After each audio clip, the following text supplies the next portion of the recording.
Episode ini adalah bagian dari tantangan 30 hari bersuara 2023 yang diselenggarakan komunitas The Podcasters Indonesia. Halo, kembali lagi dengan saya Rijo dari podcast Randomness Inside My Head. Di paruh kedua, nggak ding ya, paruh 2/3 dari keseluruhan bulan ini saya kembali dengan tema, apa itu? Sebentar. Bertahan. Oh iya, bertahan. Aduh, kayaknya berat banget. Apakah kamu sedang dalam kondisi kepepet yang mengharuskan kamu bertahan? Sini, saya mau cerita dikit dulu. Waktu bulan Agustus, saya nonton film The Moon yang dibintangi oleh Do Kyung-soo. Kalau kamu pengen tahu siapa Do Kyung-soo, gimana sepak terjang aktor / penyanyi ini, kamu bisa refer ke episode sebelumnya dengan tema berdaya. Nah, film The Moon ini dibintangi Do Kyung-soo dan menceritakan perjalanan seorang astronot yang tiba-tiba terdampar di bulan tanpa bantuan karena malfunction di pesawat yang dia tumpangi, dan juga rekan kerja yang tiba-tiba meninggal. Ada Kim Rae-won dan satu lagi saya lupa yang main di Welcome to Waikiki 1 kalau nggak salah. Nah, gara-gara ngelihat aktingnya di situ, saya jadi nonton drama dia yang berjudul 100 Days My Prince. Itu drama bikin baper banget. Dan saya benar-benar gak nyangka seorang aktor yang muda seperti Do Kyung-soo itu bisa benar-benar switch karakternya sesuai dengan tuntutan skrip. Jadi saya suka banget sama si drama ini, sejumlah 16 episode, dan gara-gara itu saya jadi dengerin lagunya. Ya, One Thing Leads to Another, saya jadi tahu band tempat dia bernaung, yaitu EXO. Banyak yang bilang ke saya, kemana aja lu, maksudnya EXO kan udah ada selama 11 tahun, masa baru sekarang ngefans? Tapi iya, beneran baru sekarang ngefans. Dan sejak November, saya jadi banyak nonton video klipnya, termasuk video mereka konser di mana-mana gitu ya. Dengan tema bertahan hari ini, saya jadi keinget ada salah satu wawancara antara JYP atau Park Jin Young. Dia adalah pendiri JYP Agency. Jadi 3 agensi besar di Korea, ada SM, ada JYP, sama ada YG. Nah, JYP ini musisi yang legendaris kalau nggak salah ya. Jadi di wawancara itu dia mewawancarai anggota EXO. Waktu itu masih ada 9. Ada Kai, Sehun, Suho, Chen Xiumin, Lai, Dio, Chanyeol, satu lagi siapa? Oh, Baekhyun.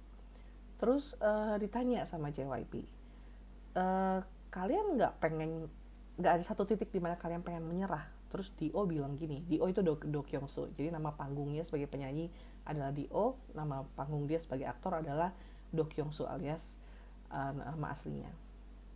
Kata si Dio, banyak kali saya pengen menyerah, tapi karena melihat member yang lain saya jadi bertahan.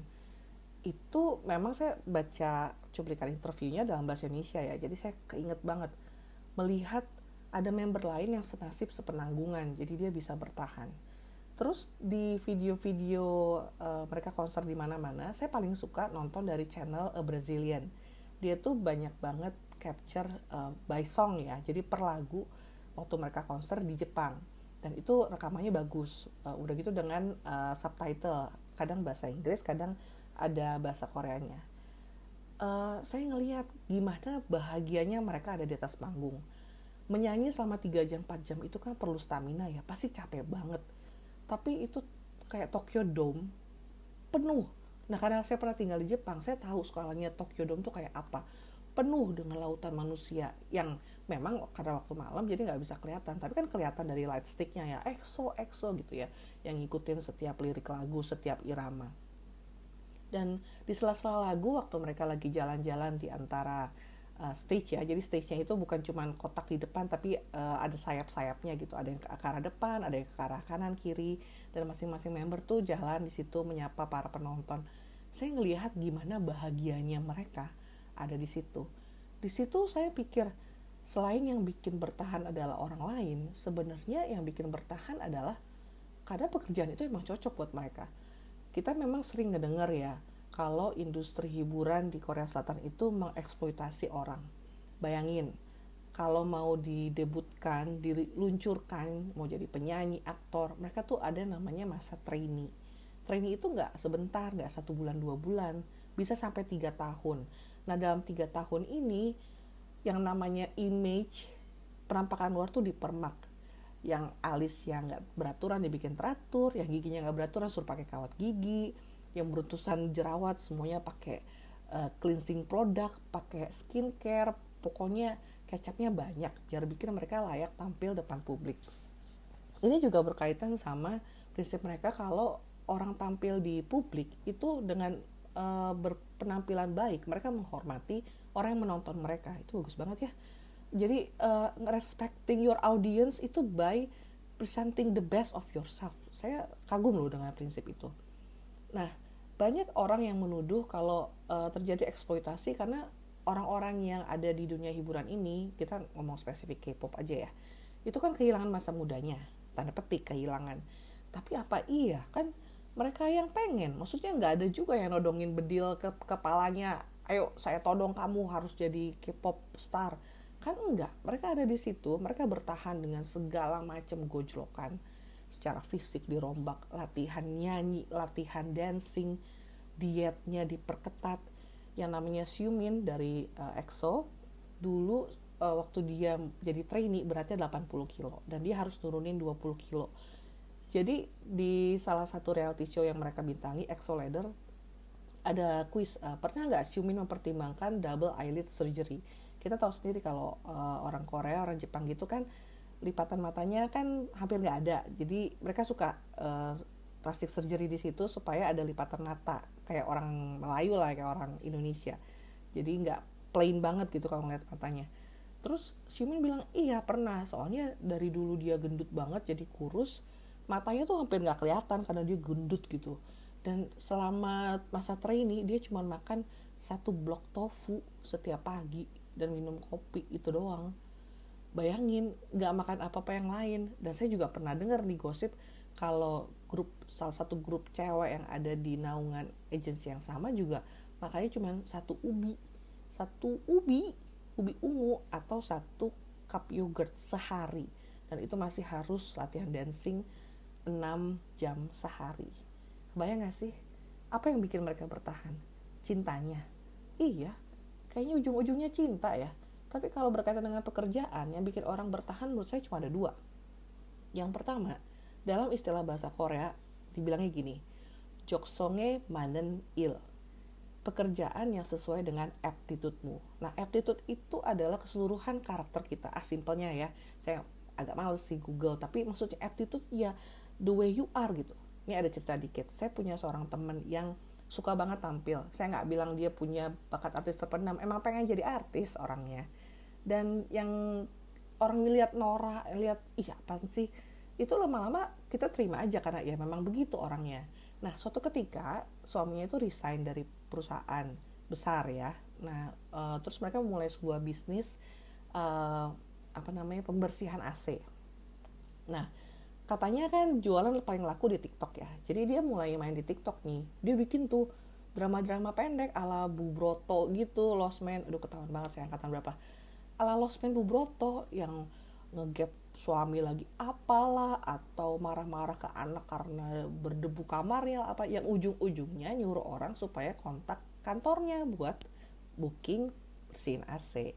Nah awal-awal tuh banyak yang agak mencibir gitu ya, emang ya bukan bakat, niat banget jadi artis ya, tersalur sekarang ya di TikTok gitu. Tapi menurut saya itu memang jogonge manen il, buat dia itu memang pekerjaannya cocok buat aptitude-nya. Nah karena dia cocok dengan aptitude dia, jadi dia mengerjakannya dengan senang hati dan hasilnya tuh kelihatan gitu. Nah cara kedua, jadi cara pertama tadi saya ulangi lagi, untuk bikin kamu bertahan di pekerjaan itu menemukan pekerjaan yang sesuai dengan aptitude kamu. Contohnya K-pop, lebih spesifik contohnya EXO, dimana saya tahu pasti berat banget menjalani hidup sebagai penyanyi K-pop dengan segala tuntutan untuk tetap ada di atas di atas ini kan ibaratnya lautan entertainment ya, dunia entertainment, di atas air gitu biar tetap diingat sama publik, sementara bintang muda silih berganti datang gitu. Dan EXO ini di umur 30 plus kan udah dianggap senior dibanding grup-grup lain seperti NCT, The Boys yang lebih muda, atau bahkan New Jeans, cewek-cewek yang hype itulah ya. Um, yang kedua, untuk bertahan dalam pekerjaan, bikin cicilan. Iya, gak ada cara lain. Waktu kita mencicil barang, ya memang saya nggak menyarankan untuk cicilan barang-barang konsumtif. Kalau nyicil itu yang menurut saya aset yang bertahan lebih lama lah, untuk depresiasinya bisa lebih direm. Misalnya properti, nyicil buat rumah atau nyicil buat kendaraan, ya syukur-syukur ntar lagi mau berkeluarga perlu kendaraan kan, buat pacaran, buat nganter istri ke rumah sakit kalau lagi hamil dan sebagainya. Jadi cari cicilan. Dengan menyicil, kamu nggak akan berpikir sekali untuk resign karena ada kewajiban yang harus terus dipenuhi di situ. Jadi menurut saya cicilan nggak selalu buruk ya. Ada yang bilang cicilan buruk karena bikin konsumtif. Sebenarnya itu perkara pengendalian diri. Dan kalau pengendalian diri kamu mencakup bagaimana memanage cash flow, ya nggak apa-apa, go for it. Ya tetap aja namanya cicilan kan harus dibayar. Bukan berarti karena dicicil lebih ringan setiap bulan artinya harganya berkurang, ya nggak juga. Jadi lebih lama aja membayarnya. Jadi kalau kamu punya cicilan, kamu pasti bertahan di lingkungan kerja. Atau setidaknya waktu kamu lagi cari-cari opportunity baru, kamu akan hitung-hitung kira-kira di tempat yang baru apakah penghasilannya akan menutup dengan cicilan yang sekarang atau enggak gitu.